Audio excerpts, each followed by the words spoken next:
अस्सलाम वालेकुम दोस्तों, ये वॉक मैंने स्टार्ट की है। आपको पहाड़ नज़र आ रहे हैं, उनके अंदर एक लेक है जिसमें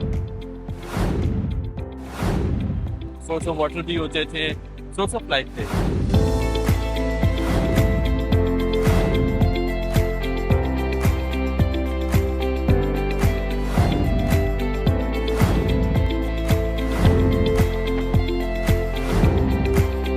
मेरे पीछे इस वक्त आप देख सकते हैं नेशनल लाइब्रेरी है, सामने इस वक्त जॉर्जियन पार्लियामेंट है। पाइन की छाँव के नीचे बैठकर जो पाकिस्तानी स्टूडेंट्स हैं यहाँ पर देख सकते हैं, मेरे नीचे है तिब्लिसी शहर।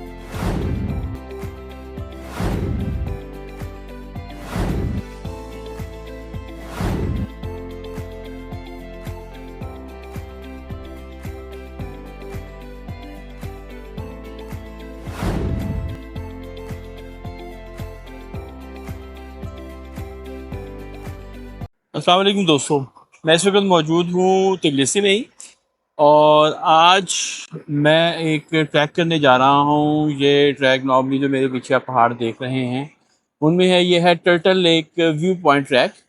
मैंने ये स्टार्ट किया है ट्रैक, आप ये कह सकते हैं कि ये वॉक मैंने स्टार्ट की है आवलाबारी एक एरिया है तिब्लिसी का, वहाँ से।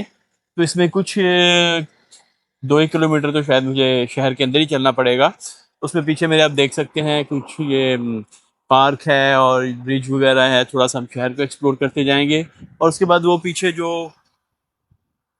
आपको पहाड़ नज़र आ रहे हैं उनके अंदर एक लेक है जिसको टर्टल लेक बोलते हैं, और उसका एक व्यू पॉइंट है। ये तकरीबन आप कह सकते हैं कि 9 किलोमीटर की वॉक है वन वे, और तकरीबन 3 घंटे इसके लिए चाहिए हैं। तो वॉक करते हैं, देखते हैं आज का दिन कैसा गुजरता है। मेरे साथ ही रहिएगा। यहाँ से हमने ये रिवर क्रॉस किया है, ये वो लैंडमार्क ब्रिज है तिब्लिसी का, जिसके साथ सेंट्रल पार्क है, जहाँ से आगे फोनिकुलर भी चलती है केबल कार जो आपको ऊपर वो लेडी ऑफ पीस के पास लेके जाती है। सेन, टेम्स, डेन्यूब या राइन की तरह ये कोई बहुत बड़ा रिवर तो नहीं है, लेकिन ये एक ठीक है, अच्छा खासा बड़ा रिवर है, नॉर्मल मीडियम साइज़ का, जो शहर के बीचों बीच में से गुजर रहा है। और ये खासियत होती है जो पुराने मेडिवल सिटी से, वो अक्सर दरियाओं के किनारे या पानी के किनारे आप आके करते हैं। नेविगेशन भी हो पाती थी उनसे, और सोर्स ऑफ वाटर भी होते थे, सोर्स ऑफ लाइफ थे। एनीवे, तो यहाँ से ब्रिज क्रॉस करके शहर के दूसरे हिस्से की तरफ जाते हैं, और वहाँ से फिर आगे हमारी हाइक जो ट्रैक है उसका आगाज़ होगा।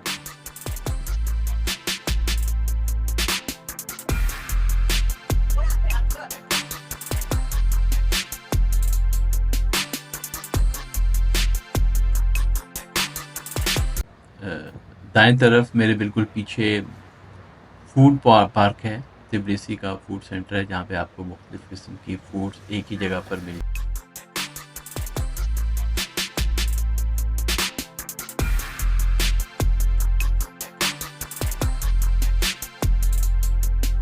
ये एक दरख्त है, यहाँ पे बड़ी कसरत से पाया जाता है। इसके बारे में मुकम्मल इन्फॉर्मेशन मैं आपको बाद में दूंगा, लेकिन ये नीम फैमिली से लगता है। इसके जो बुर है वो नीम की तरह है, पत्ते थोड़े थोड़े इसके नीम की मानद हैं, और लेकिन इसके ऊपर मैंने निमोनिया वगैरह को नहीं देखी। बुर काफ़ी लगा हुआ है। सामने भी देखें, सायादार दरख्त है, घना सायादार। इसका जो तना है वो भी नीम की तरह है, नीम फैमिली से ही लग रहा है मुझे। मज़ीद देखेंगे इसको, ये क्या है। ऑर्थोडॉक्स कंट्री है जॉर्जिया बुनियादी तौर पर, और आपको यहाँ पर गलियों में जगह जगह इस किस्म के पुराने चर्चेस नज़र आएंगे, जैसे पाकिस्तान के अंदर या किसी कंट्री, इस्लामिक कंट्री के अंदर आपको मसाजिद नज़र आती हैं हर जगह पर।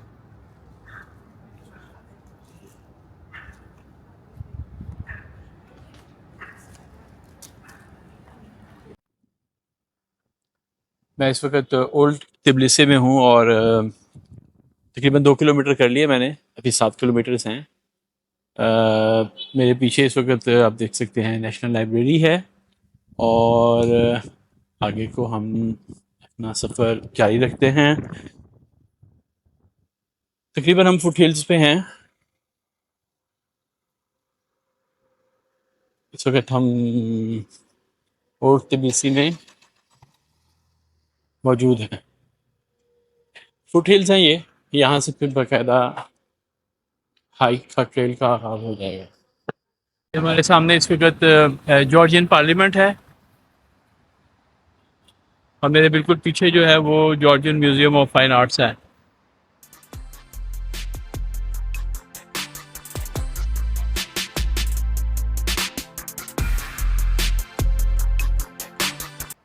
ये जॉर्जियन पार्लियामेंट है।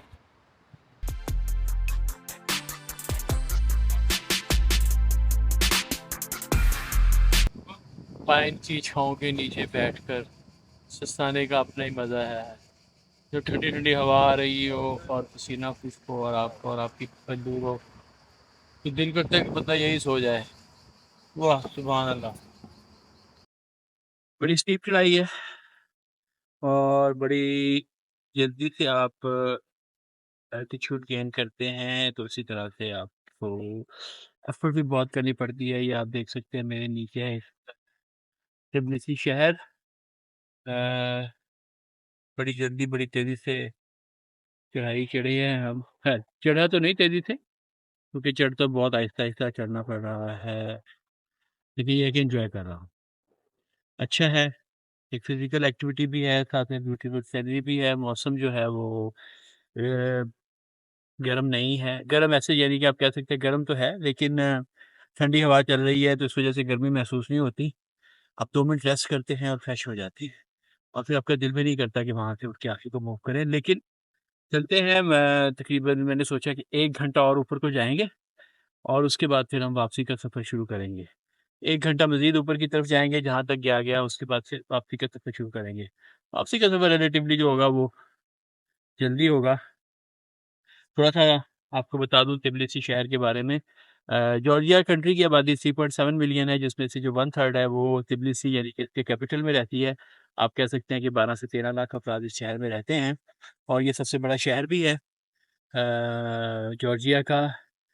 जॉर्जिया मैंने महसूस किया है कि नॉट अंडर डेवलप्ड, लेकिन डेवलप्ड भी नहीं है, ये डेवलपिंग कंट्री है। आप कह सकते हैं कि उसकी जो आप मीडियोकर में है, यानी कि डेवलपिंग कंट्री है, साफ़-सुथरा है। यूरोप की झलक आपको नज़र आती है, अगर तो ये यूरोप और एशिया के संगम पर है। इसने यूरोपियन यूनियन में शमूलियत के लिए अप्लाई किया हुआ है, अभी तक इसका डिसीजन, इसका फैसला नहीं आया। बट एनीवेज़ यहाँ पर पाकिस्तानी और भारतीय स्टूडेंट्स काफ़ी बड़ी तादाद में हैं। पाकिस्तानी स्टूडेंट्स हैं तकरीबन 15 से 18,000 और भारतीय स्टूडेंट्स हैं वो तकरीबन 40,000 के करीब हैं। जॉर्जिया की मैं बात कर रहा हूँ, ज़्यादातर उनमें से जो स्टडी कर रहे हैं वो मेडिसिन में स्टडी कर रहे हैं। लेकिन मैंने एक चीज़ महसूस की है कि जो पाकिस्तानी स्टूडेंट्स हैं यहाँ पर, क्योंकि यहाँ पर पाकिस्तानी कोई एम्बेसी नहीं है, पाकिस्तानी हाई कमीशन नहीं है यहाँ पर, तो उनको काफ़ी मुश्किलात पेश आती होंगी। ऑलरेडी वीज़ा के हसूल के लिए आपको पाकिस्तान से, अगर आपने जॉर्जिया का वीज़ा लेना है तो आपको ईरान आना पड़ेगा, वहाँ से आपको वीज़ा मिल सकता है जॉर्जिया के लिए। मेरा ख़्याल है कि अगर आपने स्टडी के लिए यहाँ पे आना है, तो मेरा नहीं ख़्याल उसका कुछ ज़्यादा फ़ायदा है। जितने पैसे आपने यहाँ पे खर्च करने हैं, उससे बेहतर होगा कि आप पाकिस्तान के अंदर कोई अपनी स्टडीज़ के ऊपर या अपने किसी कारोबार के ऊपर इन्वेस्ट करें। पाकिस्तानी, ये बदकिस्मती है कि हमें ऑफ़िशियल सतह पर बड़ी अच्छी नज़र से नहीं देखा जाता। यहाँ पर आपको बैंक अकाउंट्स खुलवाने में बड़ी, ख़ास तौर पर पर्सनल बैंक अकाउंट खुलवाने में बड़ी प्रॉब्लम पेश आती है। अगर आपने अपनी कंपनी रजिस्टर्ड करनी है, तो वो भी इतना आसान नहीं होगा आपके लिए। काफ़ी टफ़ है। जैसे ही पाकिस्तान का नाम आता है, तो वो जो ऑफ़िशियल्स होते हैं बैंक में या दीगर जो है, वो अपने, उनका मिज़ाज थोड़ा बदल जाता है।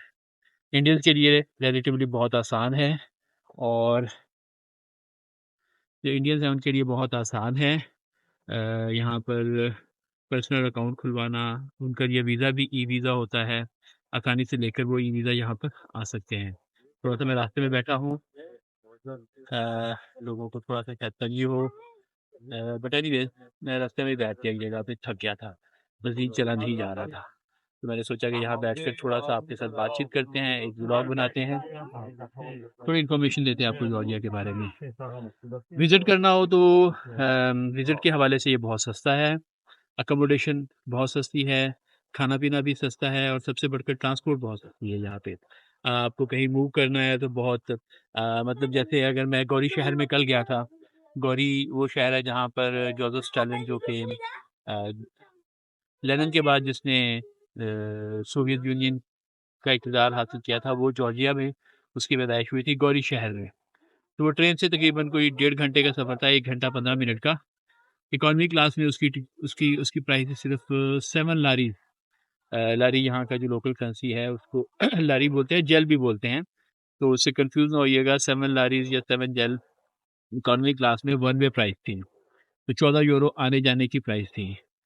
बिजनेस क्लास में जो फर्स्ट क्लास में टिकट था वो तकरीबन 24 लारी का था।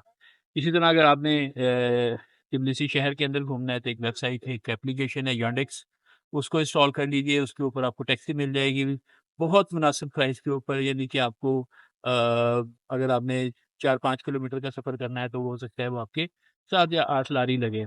तो इस हवाले से, और हर वक्त अवेलेबल भी होती है और महफूज भी है। ड्राइवर की डिटेल्स होती हैं उसके ऊपर, आपने किस ड्राइवर के साथ सफ़र किया था, कब किया था, वो सारी डिटेल उस एप्लीकेशन के अंदर महफूज होती है। खाने पीने के हवाले से यहाँ पे आपको इनकी जो सबसे पॉपुलर डिश है सौगात है, उसको बोलते हैं खिंकाली। ये आप कह सकते हैं कि जैसे रावियोली होती है उस किस्म की एक स्टफ्ड एक इनकी डिश होती है, बीफ के साथ भी होती है, वेजिटेबल्स के साथ भी होती है। ध्यान रखिएगा यहाँ पर आपको यहाँ पे लोग बड़ी तादाद में पोर्क इस्तेमाल करते हैं, तो एहतियात कीजिए। आप जहाँ पे भी खा रहे हैं उनसे कंफर्म कर लीजिए कि आप जो खा रहे हैं वो हलाल है या नहीं है, और पोर्क से ख़ास तौर पर उनको इसके बारे में बता दीजिए। अगर सब्ज़ियाँ भी आप कहीं पे खा रहे हैं तो उनको बता दीजिए कि उसमें पोर्क का कोई हिस्सा शामिल ना हो। उसके साथ-साथ हलाल फूड के आपको रेस्टोरेंट बहुत सारे मिल जाते हैं। मजमूई तौर पर जो ये कंट्री है ये ऑर्थोडॉक्स चर्च को फ़ॉलो करते हैं। बहुत मज़हबी हैं, ये कंज़र्वेटिव कंट्री है। इसके बारे में आपको बता दूँ, जो हमने ये मिथ्स बनाई हुई हैं कि यहाँ पे बड़ी अय्याशी होती है, तो भैया वो हर जगह पर होती है, वो सिर्फ़ जॉर्जिया के साथ मसूम नहीं है। मैंने ये देखा है, ये लोग बड़े कंज़र्वेटिव्स हैं और अपनी वैल्यूज़ का, अपनी इक़्तिदार का बड़ा ख़्याल रखते हैं। जहाँ भी जाइए एहतराम के साथ रहिए, एहतराम के साथ लोगों के साथ पेश आइए। These are not one of the friendliest people on earth. तो ये ठीक है, वो आप घूम रहे हैं, फिर रहे हैं, उनके साथ अच्छे ताल्लुकात बना के रखें। उनके साथ अगर गुफ्तगू करते हैं तो तहज़ीब के दायरे में रहकर कीजिए। बदतमीज़ी करने की कोई ज़रूरत नहीं होगी इनके साथ, किसी के साथ भी नहीं होती है बुनियादी तौर पर। थोड़ा इनको वक़्त लगता है, जैसे मैंने कहा ये कंज़र्वेटिव सोसाइटी है, यहाँ पे लोगों को घुलने में वक़्त लगता है। हाँ, एक दफ़ा जब वो आपके साथ घुल-मिल जाते हैं तो फिर आपके लिए चीज़ें बहुत आसान हो जाती हैं। तो मजमूई तौर पर ये एक कंज़र्वेटिव, या आप जिसको कह सकते हैं कि ख़िदामत पसंद मुआशरा है, अगरचे इसमें यूरोप की झलक नज़र आती है लोगों के कपड़ों में, रहन-सहन में, लेकिन उसका मतलब ये नहीं है कि इनकी कोई इक़्तिदार नहीं है या ये इनकी कोई वैल्यूज़ नहीं है। इनकी वैल्यूज़ का एहतराम कीजिए, सफाई का ख़्याल रखिए। आप अपने मुल्क को, जिस कंट्री से भी आप आते हैं उसको रिप्रेज़ेंट कर रहे हैं, तो उसका एक अच्छा तासर इनके ऊपर छोड़ के जाइए। बदकिस्मती से ऑफ़िशियल सतह से हटकर, ऑफ़िशियल सतह पे बदकिस्मती से मुझे पाकिस्तान का बहुत ज़्यादा अच्छा इमेज यहाँ पे नज़र नहीं आया। हम क्या कर सकते हैं अब, उसमें हमारी भी गलती है। जैसे हमारे हुक्मरान होंगे, वैसे ही उनकी पॉलिसीज़ होंगी और वैसे ही पूरी दुनिया में हमारा इमेज जाएगा, तासर जाएगा। मज़ीद आपके साथ गुफ्तगू जारी रहेगी। आपको मज़ीद जॉर्जिया के बारे में बताता रहूँगा जितने दिन मैं यहाँ पर हूँ। मज़ीद इन्फॉर्मेशन भी आपसे शेयर करता रहूँगा। अच्छा मौसम है। मैं, जैसे मैंने आपको बताया था, मैं एक ट्रैक कर रहा हूँ। ये तिबलिसी के पीछे एक टर्टल लेक है, उसकी तरफ मैं जा रहा हूँ। काफ़ी एक लंबा ट्रैक है, 9 किलोमीटर का। मैं देखूँगा मैं कहाँ तक जा सकता हूँ। इस वक़्त तक मैं तकरीबन 3 से साढ़े 3 किलोमीटर कर चुका हूँ, जहाँ से मैं चला था। मज़ीद मैं 1 घंटा आगे ट्रैवल करूँगा और उसके बाद कोशिश करूँगा अगर कोई ड्रोन फुटेज ले सकूँ। हवा है लेकिन बहुत ज़्यादा नहीं है, उम्मीद है कि मैं ड्रोन उड़ा पाऊँगा। कल बहुत ज़्यादा हवा थी जिस वजह से मैं ज़्यादा ड्रोन नहीं उड़ा सका, और वो एक आर्कियोलॉजिकल साइट थी उपलिक के नाम से, वहाँ पे मैं सिर्फ़ एक ही शॉट ले सका। बाकी वहाँ पे दीगर शॉट्स मैंने लिए थे, प्रोग्राम रिकॉर्ड किया था, वो मैं आपको अपने चैनल पे ज़रूर दिखाऊँगा। गौरी शहर के बारे में या उसके पास जो एक प्री हिस्टोरिक रूइन्स हैं, ओप्लिस्टिक के नाम से, मुश्किल सा नाम है बट एनीवेज़ आहिस्ता-आहिस्ता आ जाता है। तो दोस्तों चलते हैं आगे।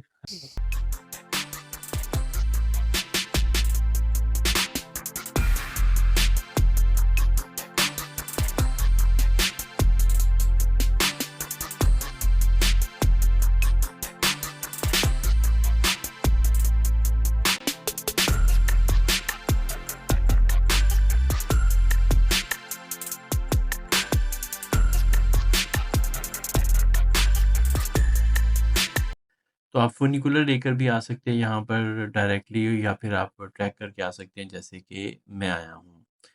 तो अटल लेक अभी यहाँ से काफ़ी फासले पे है, तो मैं सोच रहा हूँ कि यहाँ से अब हम वापसी का सफ़र अख्तियार करते हैं। नीचे जाकर फिर दोबारा आपसे मुलाकात होगी।